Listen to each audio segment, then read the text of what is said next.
Decoded.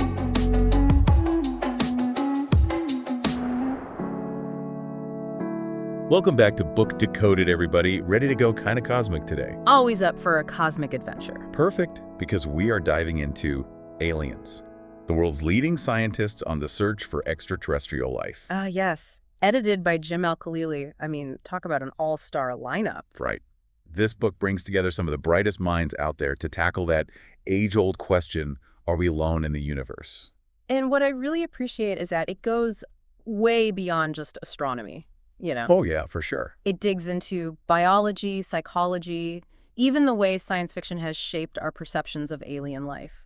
And speaking of perceptions, I think we've all got those classic alien images in our heads. Little green men flying saucers. Oh, totally. You know, Dallas Campbell, he actually has a whole chapter in here dedicated to UFO sightings and pop culture. No way. I mean, I'm not surprised. I feel like that's such a big part of how we picture aliens. It absolutely is. Yeah. And what's interesting is how those images, while entertaining, can sometimes distract from the actual scientific search for extraterrestrial life. It's like we're almost primed to see aliens a certain way, even before the science is caught up. Exactly. And that's where science fiction comes in. Ian Stewart, he's a mathematician and a big sci-fi fan. He analyzes how authors have influenced our ideas about aliens over the years. Oh, interesting. Like which authors? Well, he talks about H.G. Wells, Robert Heinlein. You know, some writers go for pure imagination, while others try to create scientifically plausible worlds. Wait, hold on. Scientifically plausible sci-fi? Is that even a thing? It is, and it's fascinating. These authors actually called their works invisible books because the alien worlds they create are so well-researched they could almost exist for real. Wow. So Yeah. It's like they're trying to figure out what real alien life might look like, even within the realm of fiction. Exactly. But let's shift gears for a second and move from fiction to fact. Yeah. Recent discoveries of exoplanets, you know, those planets outside our solar system. Yeah. Those have been absolute game changers. Really? In what way? Well, Martin Rees, in his chapter, he points out that there could be billions of these exoplanets in our galaxy alone. Billions. Billions. That's mind-blowing. But does that mean they're all teeming with life? Not necessarily. That's where Chris McKay's chapter comes in. He digs into what actually makes a planet habitable, you know. Oh, right. He talks about the importance of liquid water, a stable energy source, and specific elements like carbon, you know, the basic building blocks for life as we know it. So it's like a cosmic Goldilocks situation. Not too hot, not too cold. Just the right ingredients for life to take hold. Yeah, you could say that.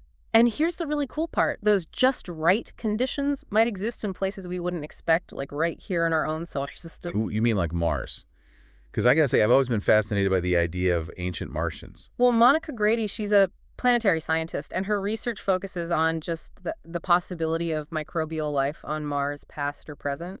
Mars might have once had conditions suitable for life, so who knows what secrets we might find beneath its surface. Okay, Mars I can wrap my head around, but what about those icy moons way out there around Jupiter and Saturn? Those seem a bit too extreme for life, right? That's where Louisa Preston's work comes in, and it's super exciting.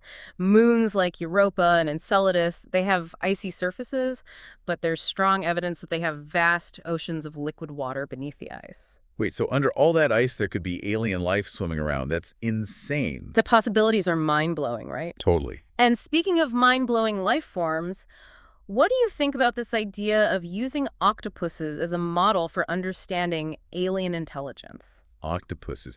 Okay, that's a new one. How can an octopus possibly tell us anything about aliens? Well, that's exactly what Anil Seth explores in his chapter. Octopuses, they have incredible intelligence, but it's so different from our own. How so? Their nervous systems are decentralized, their arms can act independently, and their camouflage abilities are off the charts. So you're saying alien intelligence could be so alien to us that we might not even recognize it as intelligence. Exactly. We tend to think of intelligence in very human terms, but what if other life forms have evolved completely different ways of thinking and interacting with their world? It makes you realize just how much we don't know. Right. And the octopus gives us a glimpse into just how diverse intelligence can be. I mean, it really makes you wonder what else is out there. Right. Like what other kinds of intelligence might exist that we haven't even imagined? And that actually ties into the search for life on those distant exoplanets, you know? Oh, yeah. How so? Well, Sarah Seeger, she's a leading astrophysicist. She's working on techniques to detect signs of life from millions of miles away. Seriously, how is that even possible? It's called transit spectroscopy. Transit spectroscopy. Okay. going to need you to break that down for me. So picture this. A planet passes in front of its star, right? Kind of like a tiny eclipse. Okay, I'm with you. And as it passes, some of the star's light filters through the planet's atmosphere. By analyzing that filtered light, we can actually figure out what gases are present in the atmosphere. So we can basically sniff the air of an alien world without even going there. That's amazing. It is pretty wild. But here's Yeah. another big question. If we do find signs of life, what are the chances it's intelligent life? Yeah, are we talking civilizations, technology, maybe even spaceships? Well, Martin Rees, he actually addresses that head on in his chapter. Really?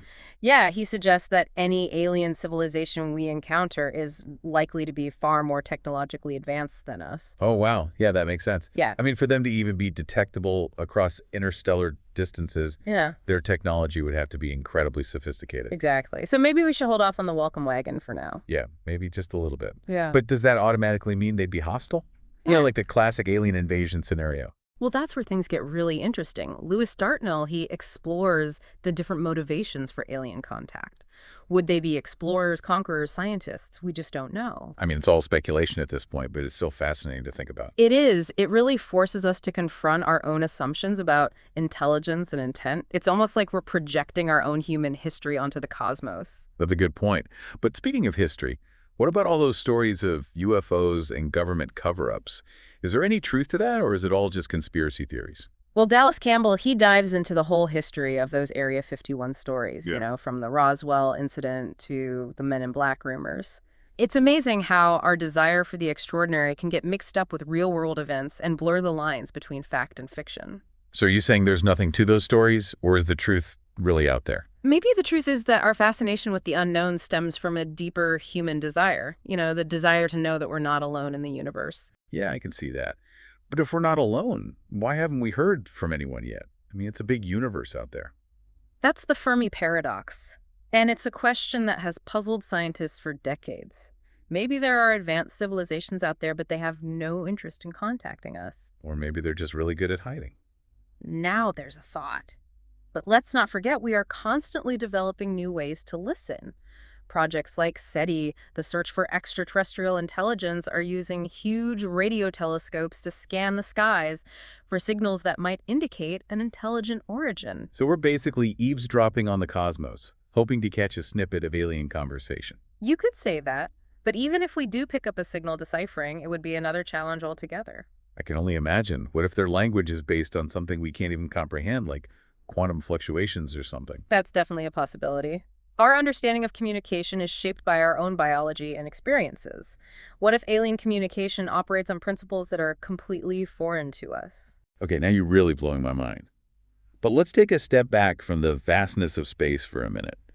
This book also delves into the origins of life right here on Earth, which is pretty mind-blowing in its own right. Absolutely. Nick Lane's chapter explores this fascinating theory that life might have originated in deep-sea hydrothermal vents.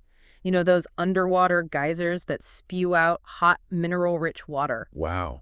You mean life could have started in this super hot, chemically intense environment at the bottom of the ocean? That's the theory. It's a harsh environment, but it might have provided the perfect conditions for those first simple life forms to emerge. So if life could arise there, what does that tell us about the possibility of life on other planets, even in seemingly hostile environments? It really widens the scope of possibilities, doesn't it? It suggests that life might be far more adaptable and resilient than we once thought. So those icy moons with their subsurface oceans, or even planets with completely different atmospheres, we can't rule out the possibility of life in any of those places. Exactly. It challenges us to think beyond our Earth-centric perspective and consider the huge range of conditions that could potentially support life.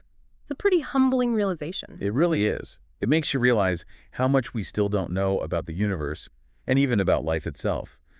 But I guess that's part of the excitement, right? The sense of mystery and the potential for discovery. Absolutely. And that actually brings us to another fascinating concept explored in the book, the possibility of weird life existing right here on Earth. Wait, weird life? Okay, what does that even mean? Are we talking like invisible creatures or something? Not quite invisible, but definitely strange. Paul Davies, he's the one who coined the term. He describes weird life as life forms that are so different from anything we know that they might as well be aliens. Oh, wow.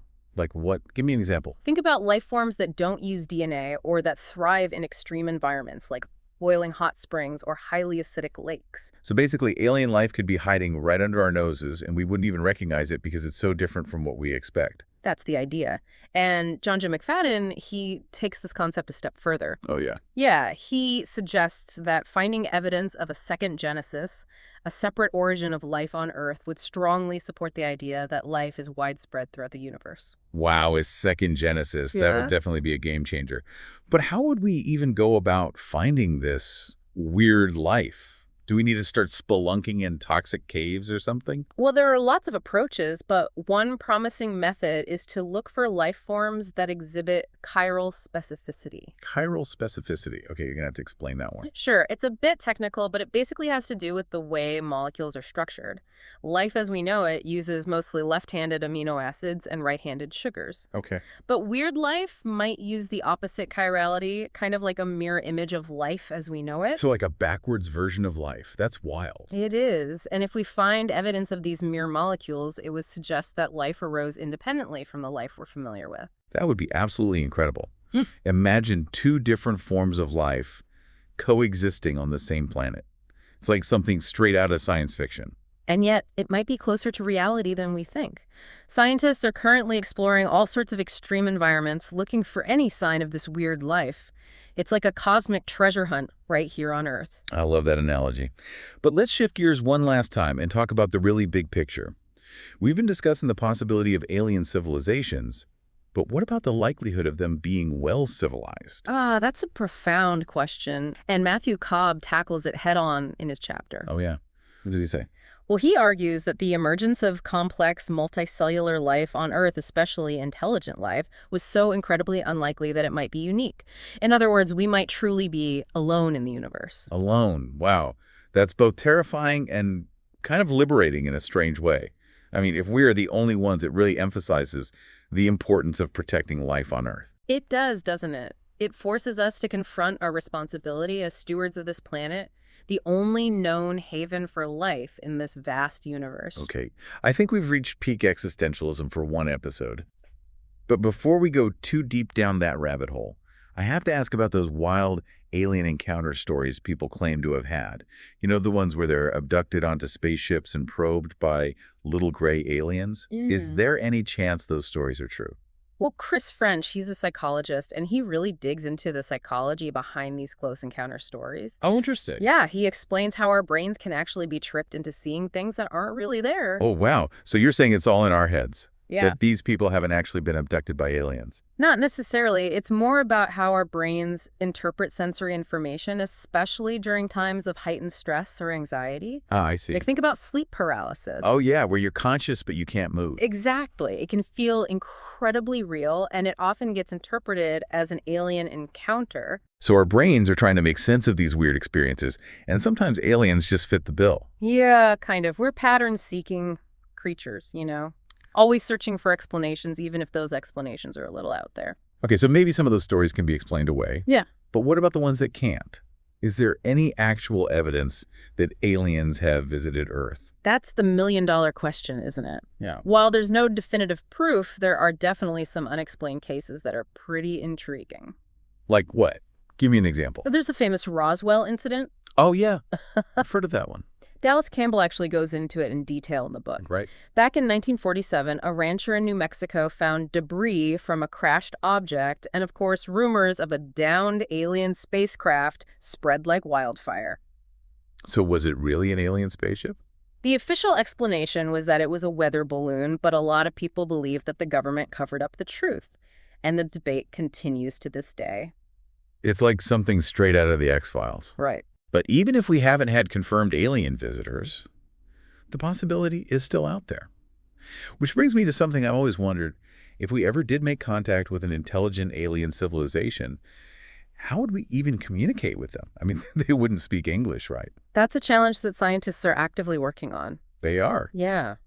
Projects like SETI, this search for extraterrestrial intelligence, are using these massive radio telescopes to listen for signals from space. Oh, wow. They're hoping to find patterns that would suggest an intelligent source, you know? So we're basically sending out messages and hoping that someone or something out there picks them up. It's more about listening than transmitting at this point. Ah, okay. The idea is that if there are other technologically advanced civilizations out there, they might be using radio waves for communication just like we do. Makes sense. But even if we did pick up a signal, would we even be able to understand it? That's the big unknown. Some scientists believe that math might be a universal language, a way to communicate basic concepts across different cultures and maybe even species. But others think alien communication could be so different from anything we know that we might not even recognize it as communication. Wow. It's mind-blowing to think that we could encounter something so alien that we wouldn't even know how to begin to understand it. It really highlights how limited our human perspective can be. We're just scratching the surface of understanding the universe and all its possibilities. So true. Well, this book has definitely given me a lot to think about.